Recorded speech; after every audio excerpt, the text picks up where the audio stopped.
Shalom. Let me say it one more time for those who didn't hear it. Shalom. Welcome. Y'all know what this is. We ain't got to get into no long drawn out introductions tonight. Welcome to Factz over Feelingz. Tonight we got some things we got to get right into. We got to get right to the business. So I want you to come in, and before you get started, remember this is brought to you by the Most High. That means that it's brought to you by the Creator. That means that it's brought to you by the very one that allowed you to wake up this morning and find yourself sitting right here. It's time to get down to serious business. We need to handle some kingdom business real quick. Before we get started, I want to send out an advisory to all of those who might have gotten confused, to all of those who might have forgotten what the whole purpose of us being here is. I just need to remind you real quick that if you, and this is not to offend anybody, this is a pro-black page. Doesn't mean that we hate you. We just love us. There's nothing wrong with loving on ourselves just for a little while. So if you don't mind, if you could back up and give us a little bit of room, we'll be okay. We just want to love on ourselves for a minute.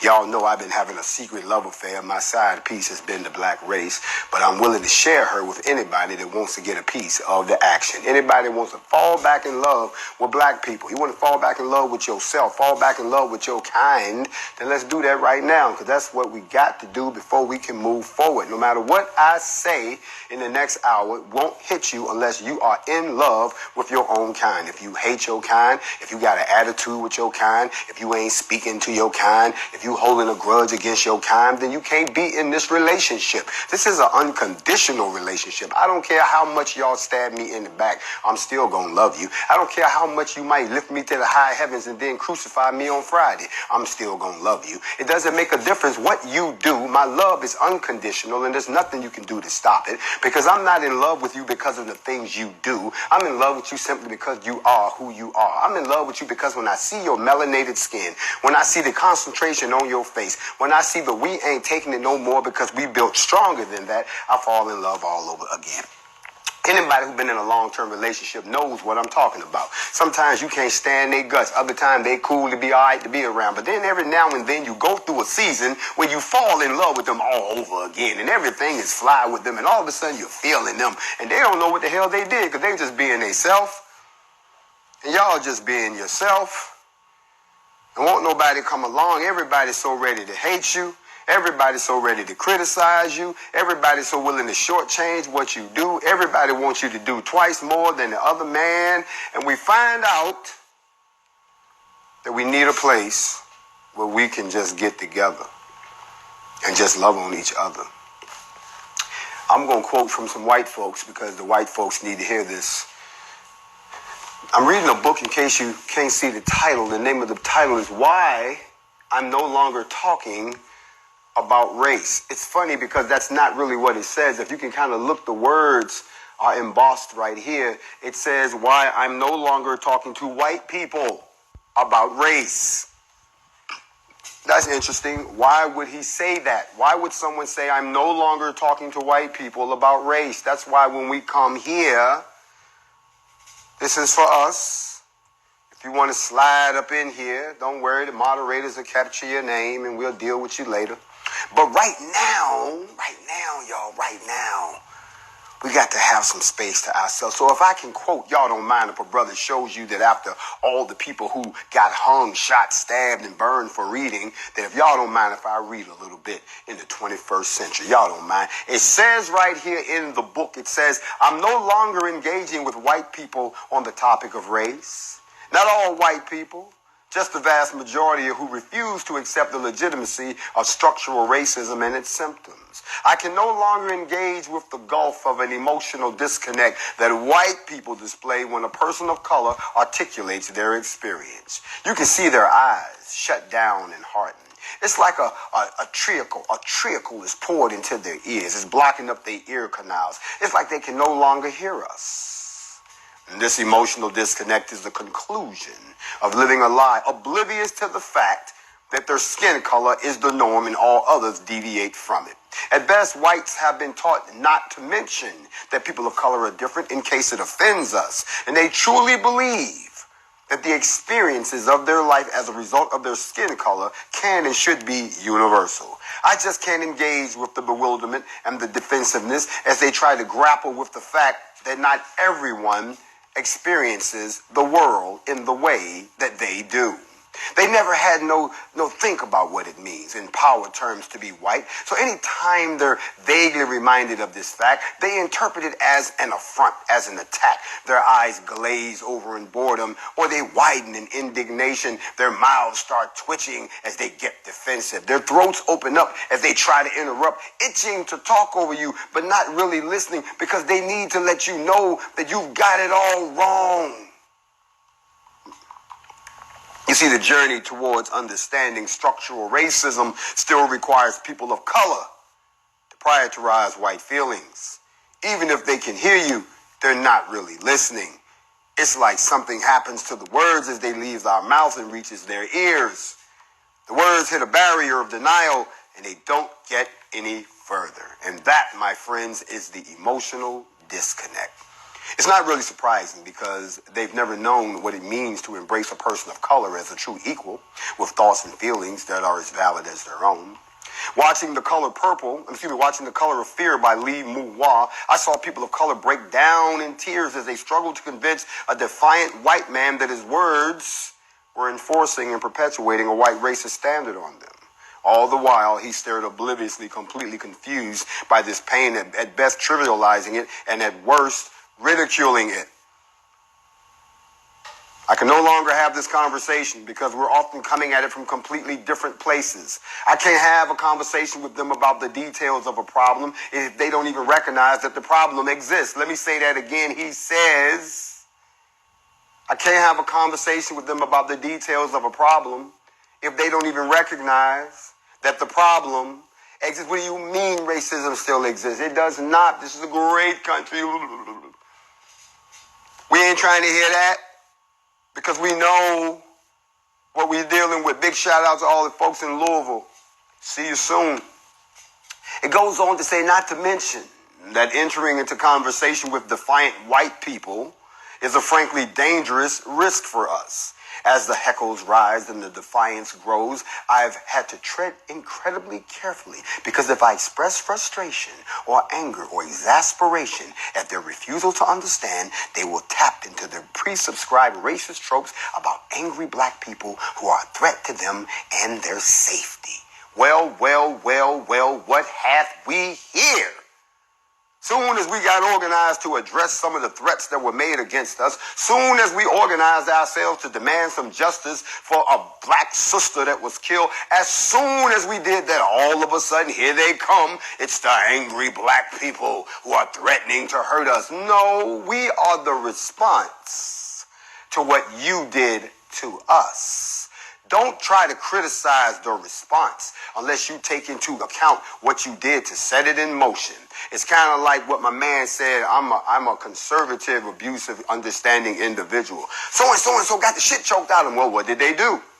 Things don't happen in a vacuum. So white people need to stop acting like things happen in a vacuum and then have the nerve to get indignant and want to try to make us look like the bad guy when all we're doing is responding to what you're doing to us. If I get a can of gasoline and set your ass on fire, someone is going to ask me, what did you do to make me go down to the gas station? Here come the comedy.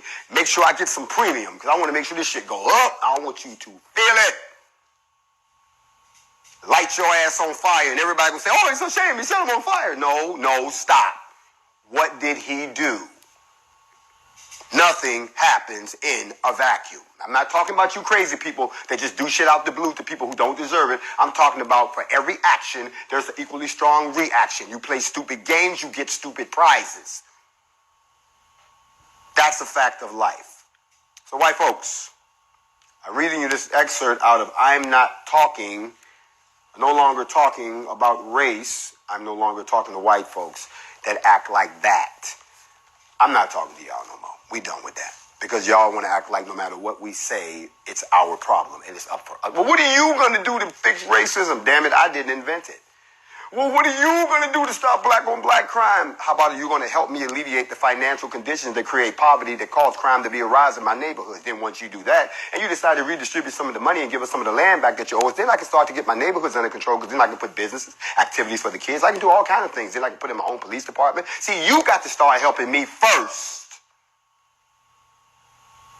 Don't tell me to pick myself up by my bootstraps when all you giving me is flip-flops. Y'all got my peoples messed up. You know our clock is short. Everybody knows the clock is short.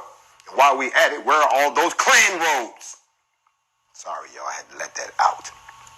Now, since we're not in the position to abolish the U.S. government right now, since we cannot reestablish a new unified coalition court, since there's no future right now of a redistribution of the land, since they won't tell us where they stashed the gold, and since they still have not abolished the fiat American dollar, we have to go back and rethink how do we approach still getting free in time before the gate close. Yes, that's right. When I say get free, people get that crazy ass look on their face like, there he go, there's stuff again. But you know what? I had to really take a step back, people. And I had to ask myself, is it really so far-fetched for there to be a great migration, a great African-American migration? Well, the funny part about that is it already happened. The Great Migration, which is sometimes known as the Great Northward Migration of the Black Migration, was a movement of 6 million African Americans out of rural southern United States to the urban Northeast, Midwest, and the West that occurred between 1916 and 1970. We've already moved before. How do you think your family got where it is? They didn't just, one day, my uncle and them just, no, everybody got out soon as they could. Everybody didn't stay. Everybody was wills, nails, weeds, freeze against weeds, just stays here. No, some people like, man, put that shit in the truck. We out. How far we go? As far as we can go. They called it the Great Black Migration. Now, when you stop and think about the fact that there was 4 million slaves that were released from slavery, 4 million. So how did 6 million go north? Because that meant that not only did the people who used to be slaves get missing, all the freedmen that were still having to deal with Jim Crow, they got the hell on too. You understand what I'm saying? So if all y'all could pick up and leave that situation to go north, why is it so far-fetched to think that we can't pick up those of us that want to roll and go that way to get completely from under the bullshit? Do y'all get that? I don't know why people are having such a hard time. And then you got the people. Let me show you. I hate to say this, but I got to use this example. You see, like Malcolm said, the house nigga would fight twice as hard to put the fire out if the master's house was on fire. Because he's thinking, what a nice house we's got, master. Ooh, master, look at it. Let's save our house, master. That's what they thought back then. Now think about this. All of you Negropeans that are sitting there saying, well, there's no need for us to leave. This is ours right here. This is a great house we've got. I'm not going anywhere. We helped build this house for master. But you sitting there sounding just like we was when we was trying to get up off the plantation and have the Great Migration between 1916 and 1970. We's got a good house. No, we ain't got shit. Let's just be honest. We are well-paying tenants in someone else's land. Me and whether it used to be, there's a lot of women I used to date. I can't walk up to nobody, I used to date her, bro. The real talk, bro. I just feel a connection. You know what I'm saying? Nah, I know y'all dating. I ain't going nowhere, bro. I used to date her, bro. You know what I'm saying? She wouldn't be the woman she was if it wasn't for me, bro. Nah, y'all all right? Time to go. So don't act like it has never happened before. Do your research. Go and look up the Great Migration, the Great Black Migration. And ask your mother, ask your family, why y'all live where y'all live. Why your grandmama from South Carolina, you living way the hell up in Utah some damn where. Think about it. Think about it. So don't act like this has never been done before. Okay? I just want to put that out there. Don't anybody get mad. Don't anybody get bent out of shape. Now, I'm going to switch gears for a second before I start talking about some other stuff. And I got to dig into something real quick because there's a whole lot of misinformation that's floating around. And one of the things that we do here on Factz Over Feelingz, we get to the nitty-gritty of what's really going on and what happened. So let's take a step back. And before we do this, before we even get started, see, there's an old saying, be careful when you criticize somebody else because it can come back on you in the worst way. Where there's one finger pointing, there's three pointed at you. That's why I don't do that. Y'all have learned that's a law of the universe. But in the meantime, and in between time, I want to deal with something that's completely, now this is where y'all just got to go with me. This is you understanding some things. We're going to talk a little bit about chemistry. I'm going to lose you a little bit because some of y'all minds don't be with me, but stay with me. We're going to go there. I got to teach you. I got to give you some information. Okay, so by now everybody has seen the videos of the explosion that happened in Beirut. It was a massive explosion at the port. Everybody got it on film because we catch everything. You can see the shock wave just totally obliterated most of the city. Somebody even went so far as to edit the video to show you that right before the explosion, something flies in. People are like, oh, they started the conspiracy stuff all over. Here we go. Somebody nuked Beirut. No. We're going to stop that. We got to shut that down. Then somebody who had too much time on their hands, and y'all seen it, they went out and they made a meme. And in the meme, they got like 6 pictures, and all of them look like the Beirut explosion. All of this happened in 24 hours. Y'all not paying attention. The truth of the matter is, if you don't do research, you actually believe some crazy shit like that. And I'm showing you how you have to always do your research so you don't look silly like everybody else. Now, there are some people who really don't know, so they be like, hey, bro, if you know, let me know. But if you see this meme and you go and research all of these, they all happened at different times in different places, and they're not all the same thing. Fires happen all the time. Shit blows up all the time. But when it blows up in the middle of a metropolitan city, you're right. We got to ask some questions. Now, here come the click. I keep telling y'all, you got to know your history. If you don't know your history, anybody can tell you anything, and your ass will sit there and believe it. So before I go any further, I want to say 2 words to you. Ammonium nitrate. Don't act like you don't know what ammonium nitrate is. You probably got some in your goddamn garage. Because you know what it's used for? It's fertilizer. If you ever had to like plant grass, you had to seed the grass, or if you had to get, let's say you would put down some sod, or you out planting, this fertilizer comes in little white pellets. Now, and I'm not saying I did this, but I'm just saying. If somebody was to piss me off bad enough, I wouldn't have to go too far. I just go into my garage, get me some of that ammonium nitrate, go down to the little store in the corner, get me some fuel oil, put them jokers together, go around the corner to whoever I got the problem with, put the joint on the door, put a little lighter on it or something, light it, and get the hell on. Now, what's going to happen is that when the oil ignites, you see, ammonium nitrate don't burn by itself. It needs something to get it going. That's the purpose of the oil. When the oil burns, oh my God, ammonium nitrate is like compressed oxygen, pure oxygen. So instead of you getting just a boom, well, let's just say when they come knocking on my door, I better have a damn good alibi, because that right there, that's fair time with triple digits, Mr. Johnson. You know you did this shit. You got oil all over your hands. You got white pellets. You did this shit. So 936 years. Because that creates a very powerful bomb. That's why. So you can imagine, I'm just talking about what you might have in a cup. But imagine what they had. They had over 2,700 tons of ammonium nitrate stored in a warehouse that wasn't being maintained too cool. You know what I'm saying? Well, nobody really had been there for 6 years. Just sitting there,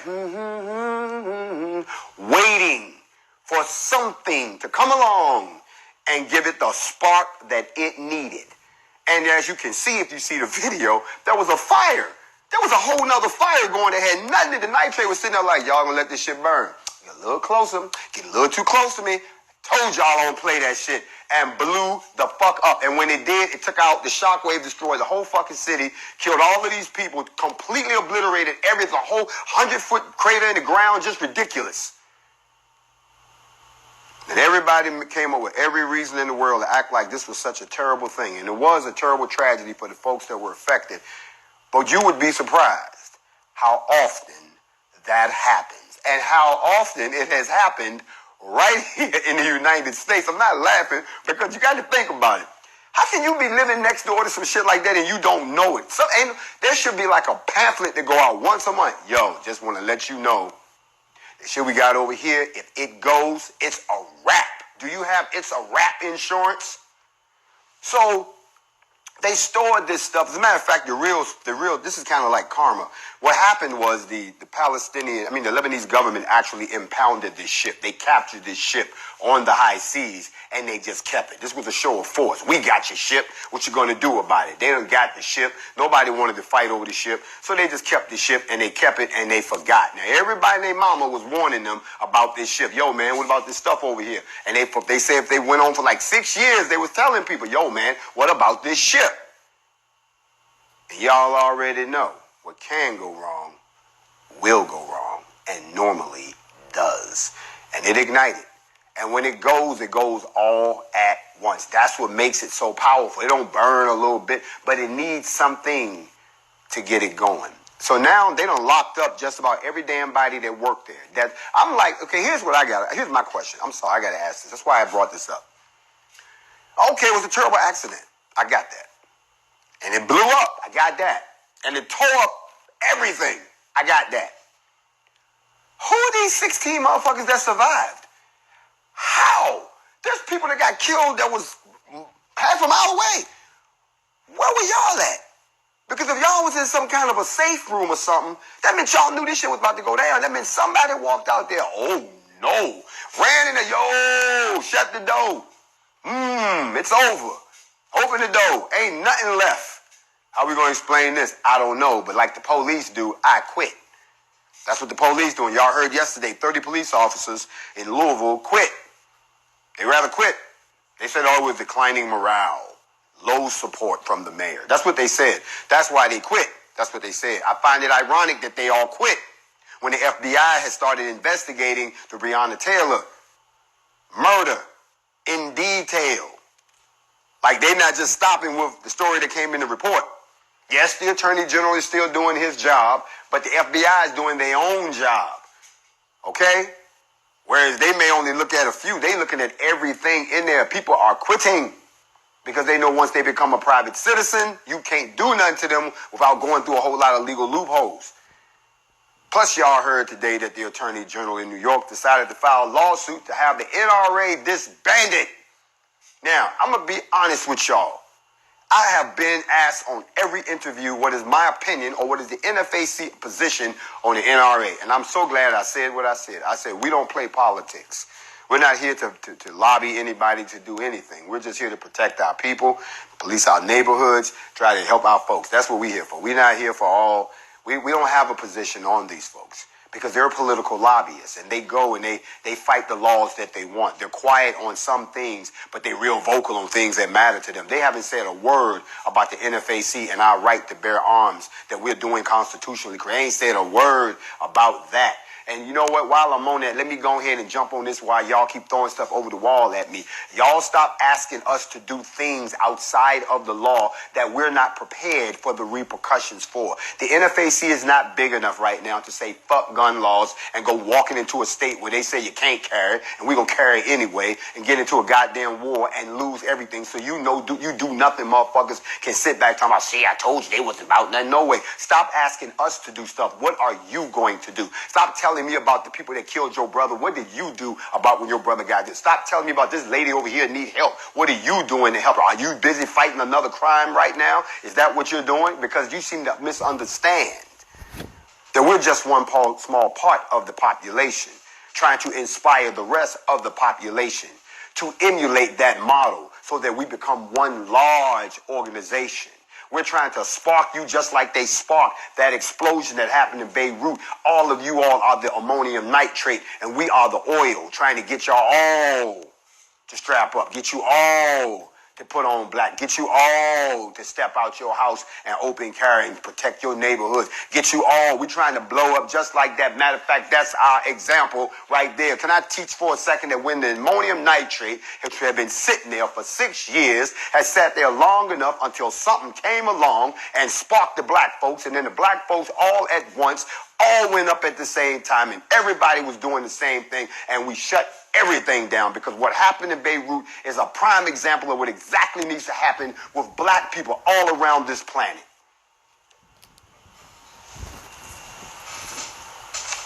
People ask me all the time about my dream. Y'all remember what my dream was. I told y'all my dream a couple of shows back. I'm having to cover some things, but before I do that, let's get back into this ammonium nitrate. See, the very first, and there have been some bigger ones than this. Oh, yes, there have. The very first one that's recorded in history happened right here in the United States. It happened in Gibbstown, New Jersey. It was back in 1916. They had about 1.81 tons of this stuff. It was an evaporating pan. It was called the DuPont Works. They had 4,000 pounds of ammonium nitrate. It exploded because it was clogged in an air lance, and that led to the stuff getting wet, and then it sparked, and before you know it, well, one man got killed and 12 people got injured. That same year over in the UK, they had what was called the Great Explosion. That happened on April the 2nd, 1916. It was a factory in England that exploded after they had a fire, and the fire got to 25 tons of this stuff, 25 tons of TNT and 700 tons of ammonium nitrate. I'm sorry, who put these together? Why do you have 25 tons of TNT sitting right next to them? Well, come on, y'all. And then y'all call us stupid. That was stupid. That blast, they said that it killed 115 people and it shattered windows all across the river and every part all the way over into Norwich. That shit fucked shit up. I'm sorry, that's exactly what it did. But that was them. They're still the same folks. Then, meanwhile, back in the States, later on that year, they had a place called the Atlanta Chemical Company. They had 3,000 pounds and it blew up. They said you could feel the shock wave for 7 miles. They killed 6 people. We ain't done. 1921 happened again. This time they had 30 tons, blew up. 1921, they had a BASF plant explosion over in Germany. 450 tons, blew up. 561 people got killed. Back in New Jersey, 2 tons, blew up. 20 people gone. It just keeps happening. You can go all the way through history. Matter of fact, you can get more recent. You ain't got to go. How many of y'all remember back in 2015 when the place blew up in China? Remember it blew up, then it blew up, then it really blew up? Remember the video? They had 800 tons. So the bottom line is they got this fertilizer everywhere in great amounts stored. It's not a problem. It doesn't blow up by itself. It could be right around your house. Check out what they're storing in these warehouses around you. It's when a fire starts. See, if I worked around something like that and I knew what was in there and a fire started and they couldn't y'all can call me a coward all you want. I would be a coward all the way on the other side of town watching the mushroom cloud go up because I know what's in there. Okay? If you know for a fact what's in there, don't come on, say something. Don't be like, hey, man, y'all just built these houses over here. They got kids out here playing. Y'all ain't told these parents what's out here. Don't do that. Don't be like that. Don't do that to people because that shows that you care more about profit than you do about people's lives. But then again, nobody seem to care about that these days. So that's what happened in Beirut. It wasn't a missile. It wasn't sabotage. It wasn't no shit like that. It was the fact that they had all of this ammonium nitrate sitting and a fire started and the fire got to it and the shit blew up. And that's how powerful it is. Old school, but it works. Old school, but it works. Excuse me. I want to send a big shout out to the African Union. I have to say that my conversations with the African Union are going very well. I want to send a big shout out to them and all of the different parts of the African Union that they're focusing on, from their peace and security to the political affairs, to the infrastructure and energy, their social affairs programs, the trade and industry programs, and also the women's gender development programs that I'm involved in. Having my ear close to the wheel, folks, on all of those as we begin this international conversation. Y'all thought we was playing. Y'all gonna look up, we're going to be gone. It's gonna be time for you to go, and you're not gonna be ready. But I have to salute them also because of the fact that they are recognizing our mission and our stated goals. So all of the different components that form the union. Again, I salute you. To the leaders of the country.